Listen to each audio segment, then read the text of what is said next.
Bonjour tout le monde, c'était à craindre, c'est arrivé, Kylian Mbappé est officiellement blessé pour les prochains matchs du Paris Saint-Germain.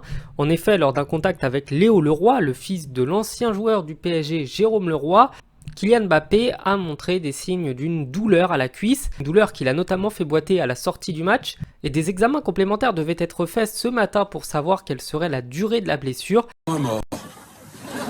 Ah, c'est fou, hein. Ces gosses, ça claque comme du roseau.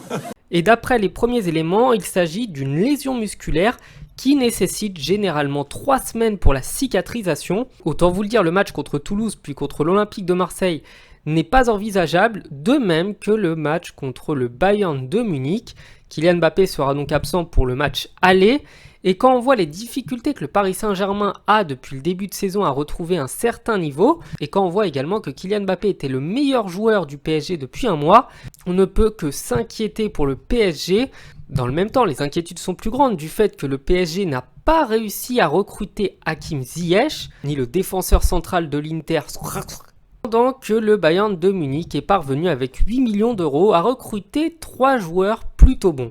Mais encore une fois, la Ligue des Champions est un monde très particulier. On a vu des joueurs pas terribles se mettre à briller. On pense notamment à Gueye ou même à Sarabia qui, contre le Real de Madrid, avaient tous les deux fait un match extraordinaire. Et il ne faut pas non plus oublier que le PSG compte sur Lionel Messi et Neymar en attaque et que le Bayern de Munich n'a plus Lewandowski. Bref, il aurait évidemment été meilleur pour le PSG de compter sur Kylian Mbappé, mais le PSG n'a pas une équipe de peintres, a quand même de grands attaquants et c'est peut-être le moment ou jamais pour Ekitike d'enfin performer face à une bonne équipe. Je souhaite de passer une bonne journée, je vous dis à bientôt, ciao.